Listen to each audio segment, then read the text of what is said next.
Welcome to the Luxury Lifestyle Show, where we bring you the latest and greatest in all things luxurious. In this video, we will visit Las Vegas and the battle for supremacy.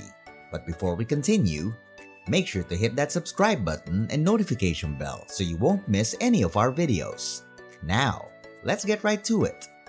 During your visit to Las Vegas, you'll notice a multitude of hotels and casinos vying for your attention. Take the southern edge of the Strip for instance. The Excalibur Hotel resembles a medieval castle, while the Luxor boasts an ancient Egyptian theme with its pyramid-shaped main building. The Mandalay Bay Resort exudes opulence with its gold-colored glass facade. Interestingly, if you opt for the Luxor Hotel, you may unexpectedly find yourself inside one of the other two casinos. This is because all three casinos are interconnected by indoor walkways, enabling you to move between them without stepping outdoors. Similarly, the Horseshoe Hotel, formerly the Bally's, and the Paris Hotel, situated in the middle of the Las Vegas Strip, offer a similar walkway. Why do these hotels facilitate easy access to their competitors? Well, both the Horseshoe and the Paris belongs to the same parent company, Caesars Entertainment, while Luxor, Mandalay Bay, and Excalibur are operated by MGM Resorts International. The likelihood that your hotel belongs to one of the two companies is quite high, considering over half of the renowned casinos on the Strip are now operated by them. However, it wasn't always this way.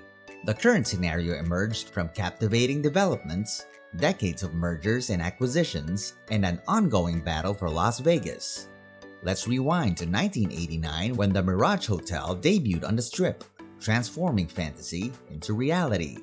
Despite a period of slowed tourism growth, the Mirage's instant success, fueled by attractions like the artificial volcano and Siegfried and Roy's magic show, ignited a construction boom in acquisitions.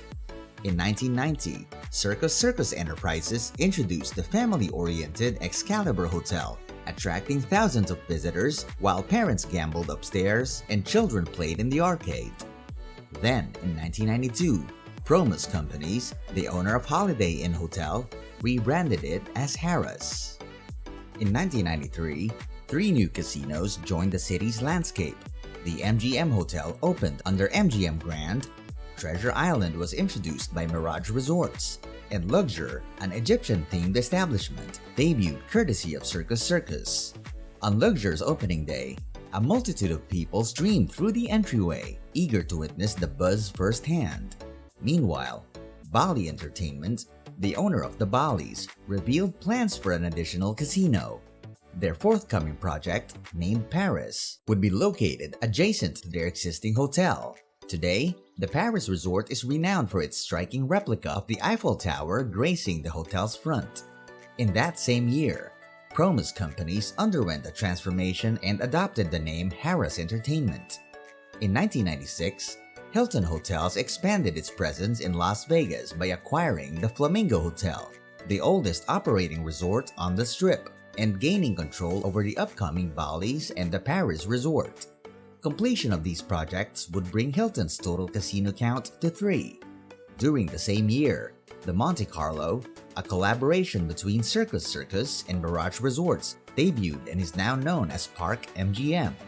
A year later, MGM Grand unveiled the captivating New York, featuring a facade that mirrors the Manhattan skyline. In 1998, Hilton formed Park Place Entertainment by separating its casino business, while Mirage Resorts opened the Bellagio, renowned globally for its enchanting dancing water fountain. In 1999, Circus unveiled the Mandalay Bay Resort, recognized for its gold-colored facade, leading to the group's name change to Mandalay Resort Group.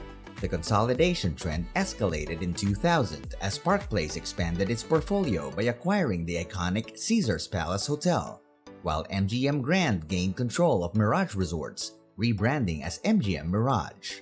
The battle for Las Vegas dominance intensified. In 2003, Park Place rebranded as Caesars Entertainment, capitalizing on the popularity of the Caesars Palace Hotel.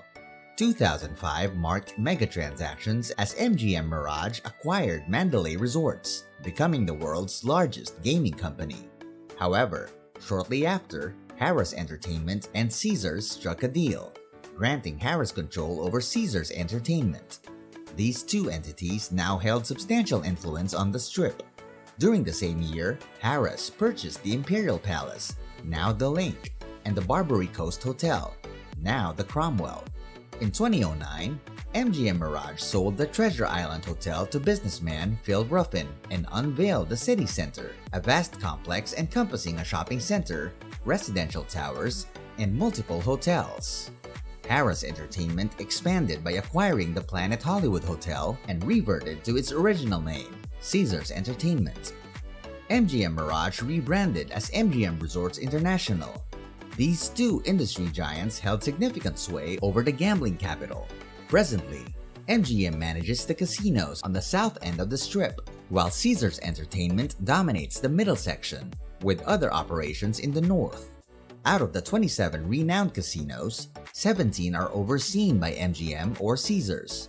Both companies implemented customer rewards programs across their resorts, granting points and tiered benefits to encourage loyalty. However, behind the scenes, BC Properties, named after Caesar's famous quote, emerges as the owner of MGM Grand, operated by MGM, a direct competitor of Caesars. So, who exactly is BC Properties? In 2010, despite MGM and Caesars appearing strained, Caesars Entertainment faced internal turmoil. Investment companies Apollo Global Management and Texas Pacific Group joined forces to privatize Caesars Entertainment through a leveraged buyout. This involved utilizing debt and Caesars Entertainment's assets as collateral, resulting in a $13.7 billion deal, the fourth largest leveraged buyout at the time. However, the financial crisis of 2008 and shifting consumer behavior led to the controversial restructurings and creditor dissatisfaction. Caesars Entertainment filed for Chapter 11 bankruptcy protection, aiming to relieve its $18.4 billion debt burden. The reorganization process ensued, with creditors acquiring a major stake, Apollo and Texas Pacific Group reducing their involvement, and Caesars Entertainment splitting into two separate entities. BC Properties emerged as a real estate company owning the casino's land and buildings, granting Caesars Entertainment a focus on operations. BC Properties, classified as a real estate investment trust, enjoys tax benefits. MGM Resorts followed a similar path, establishing MGM Growth Properties to own hotels and lease them back to MGM. The ongoing battle for Las Vegas, divided into real estate competition and casino operations, is unlikely to never end. What did you think? Tell us in the comment section below. Give it a like, subscribe, and hit the notification bell so you get more videos like this. Thank you for watching, and we'll see you in the next one.